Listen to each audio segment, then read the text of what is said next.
Hello, podcast listeners. First up, thank you so much for listening to and supporting the podcast. We really, really appreciate it. We love doing it and we love getting the amazing comments in from all of you. Just a quick reminder that the Your Success book is out now on amazon.co.uk and amazon.com. It's currently available in both paperback and Kindle, and the audiobook will be coming out in 2019. Head to tiny.cc/yourbook to check it out. That's tiny.cc/yourbook to check it out. Now, on with the podcast. Welcome to Your Success Podcast. We give you actionable insight and stories behind real-life success wherever you go. Here are your hosts, Angelos and Mo.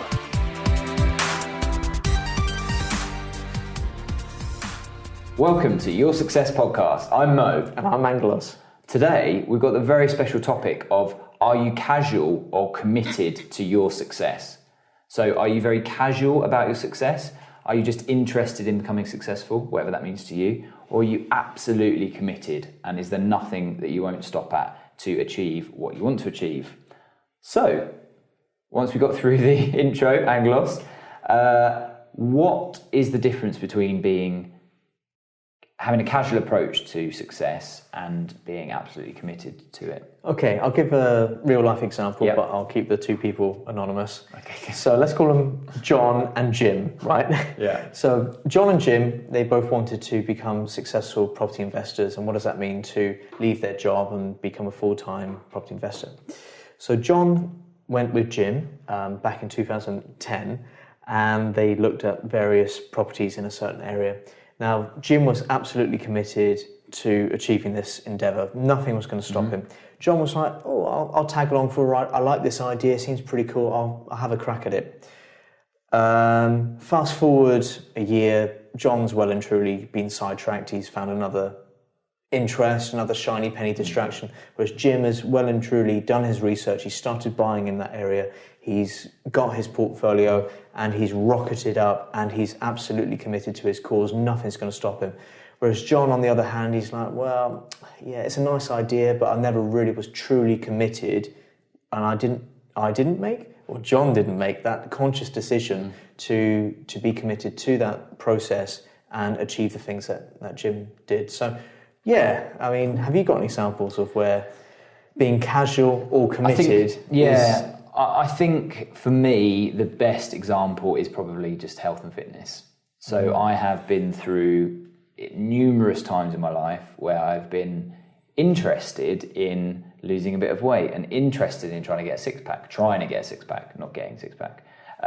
Even the language you use, I think, is quite important as well, which we'll talk about. But I've had that, I can't even remember how many times, and I've done PT and I've done group exercise and I've done CrossFit and I've done everything. But this last few weeks and probably a couple of months now, I've been completely committed to this, right? So as in, I'm not boozing, I'm not drinking, I'm trying to be as good as I can with my health. Obviously, there are some times that slips, like tonight when I had a chocolate brownie and some crisps. No. But overall, I've got a really clear objective in that I want to be in a really good physical shape for my wedding, which is at the end of June.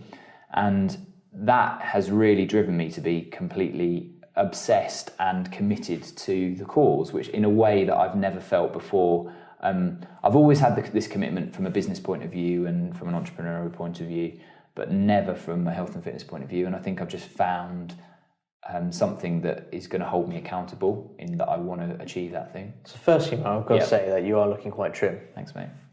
And secondly, I'm sure you're going to smash it and you're going to have your six-pack, and on your wedding night, your wife is going to be like, whoa. Let's leave it there. And then thirdly, I think the most important thing is having a deadline. Because then it just sharpens your resolve. You know there's an end date. You've got to work towards something. Whereas if it's just this fluffy, unending goal, I'm going to have a six-pack sometime in the future, any small little derailment will just completely ruin you. It also helps. Now, we talk about environment in Your Success book, and we talk about it a lot on the podcast and how important environment is. But even to the point where it's easier for me to justify not drinking because I've got an excuse. I'm doing quotation marks with my fingers for anyone that's listening on the podcast. An excuse for not drinking, not that anyone should need an excuse, because drinking's doesn't always end well and isn't necessarily healthy for you. You shouldn't need an excuse, but actually having that and saying, I'm aiming towards this, I'm committed to it, I'm not interested in drinking, leave me alone. That really helps as well. So it's almost like it's for myself, but also I can use that as a way to say, actually, no, I'm not going to have those crisps, I'm not going to have that donut because of this. And then people aren't like, oh, go on. You're like, no, I'm all right, thanks, move on. So that's really helped as well. And again, maybe I'm hanging around with the wrong people, but it's definitely helped me, like when I've been out for dinner and when I've been to friends' houses, when they're like, come on, have a drink. Yeah. Like, no. But it's also not caring what others think. Yeah. If, let's say, you put out a statement to the world, I'm not going to drink for the next 6 months because of X reason, whatever that is to you, that's a big statement. And there's going to be lots of pressures, social pressures, temptations. Oh, come on, Mo, just have another 10 pints with us on a quick night out, whatever it may be. So you've got to draw a line in the sand and say, no, this is it, man. This is my target. I'm absolutely committed to this. I'm not going to let others sway me from my goal. And commitment is also about knowing that the thing you're aiming for might require some element of sacrifice in other areas. So that example, I'm going to not have a drink. Actually, that might not be too bad because I might not miss out on that much stuff. But from an eating point of view, I might actually be like, oh, I'm not going to go out for that dinner, or I'm going to go out for dinner, but I'm not going to have my favourite thing on the menu because I'm actually trying to eat healthily. And just knowing that you're committed because you're prepared to make the sacrifices that will lead to the outcome you want. And declaring it publicly, it gives you accountability, right? So if you declare on a social media platform or to all your friends and say, look, guys, I'm making a commitment now. For the next 6 months, I want your support on this. And you'll be surprised because you may actually inspire others to follow in your footsteps as well, and then you compound the goodness across all the board, which could be really quite interesting. But there's also going to be people who will just drag you down anyway. They'll judge you, they'll talk about you and whatever else, but you just got to crack on. You can't let And others... I think that can also make your resolve and your commitment even stronger. If you've got people that are like naysayers and things like that, they're like, oh no, you'll never get a six-pack, you're always going to be a flubby little bastard. Bar steward. Yeah, exactly. And actually, you can go one or two ways there. You can be like, yeah, you're right, I've tried it 20 times before and it's not worked. Or you can be like, no, I'm going to, whatever the outcome is, and then I'm going to really rub it in that person's face because it's going to really strengthen and you'll say, look, Tamara, I've had enough of your crap, okay? Rip off your shirt and just display that amazing six-pack and say, there you go. That's what commitment is. Yeah. Who did you say? Tamara. Who's that? I don't know, it's just a name that came into my name. Okay. Anyway, let's move on. Okay, so there will be down days along your path to success. Yeah. How do you overcome those down days, Mo?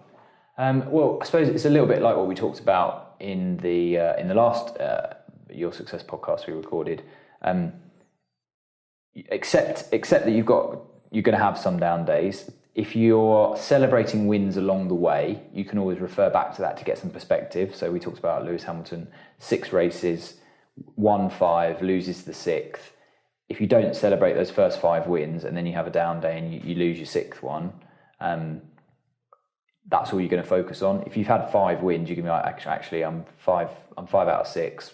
I'm doing pretty well. I'm still world champion, whatever. And going back to the weight loss example, I know a lot of people, they document their weight loss visually. So they put it on fat groups on Facebook and whatever else, and they challenge each other and say, look, whoever loses the most fat at the end of it, and it's still healthy, obviously, they all have to put some money in towards a pot. And that's a great motivator, right? Because it's going to be hard. You're going to have to persevere. You're going to have to ignore those crusty, crispy cremes, whatever they call donuts, because they taste great, but ultimately your goal is to have that 6-pack, right? So you've got to have massive perseverance to get there, and document it, and bring people along your journey, because that will give you encouragement on those down days when you just want to open up that box and eat all the chocolate.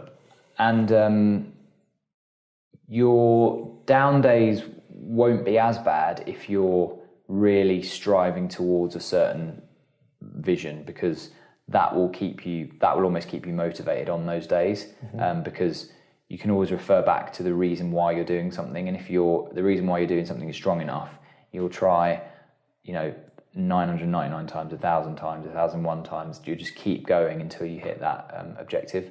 And if you're constantly down from not hitting what you want to be doing, then you probably need to look at reevaluating why that is, and it's probably because you're not aligned to what you actually want, and you're, some part of your subconscious is trying to take you off in one direction, and you're saying, oh no, I think I want to achieve this. And I think people find that with money sometimes, that actually they think that they want to earn more and more money, and then they go down that route, and they find out that actually it's not the money they're after, it's certain things that they want, like time off or lifestyle or ability to do something. But we talk about that in the book, don't we? Your success and the importance of making sure that you find what your real why is, because that will determine, and that will be your North Star, shall we say, guiding you across your journey. Yeah, definitely. Whereas some people just crack on, they think they believe what's socially acceptable for what their journey should be. They adopt that as their own, but that's not truly aligned to what they believe inside. Exactly. So they have this conflict.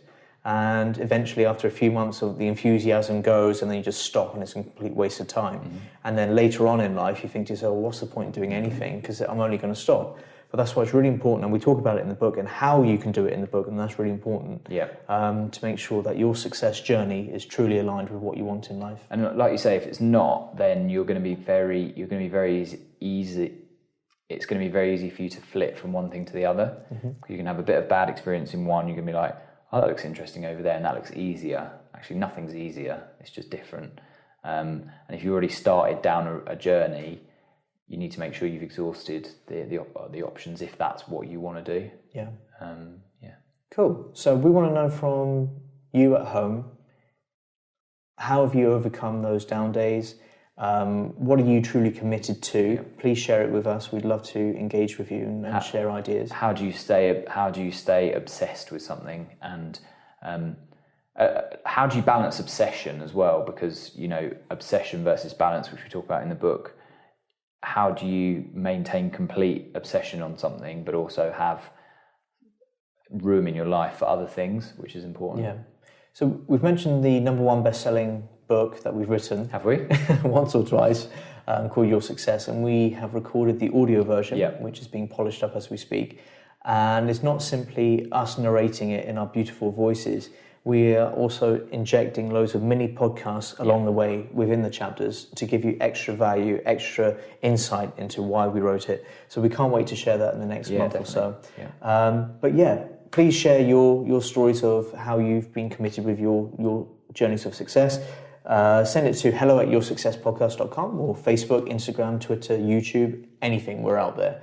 And we'd love to hear from you. So thanks for listening. So I've been Angelos. And I've been Mo. And see you again on the next exciting episode. You have been listening to Your Success Podcast. Click subscribe for more incredible content. More details can be found at www.yoursuccesspodcast.com.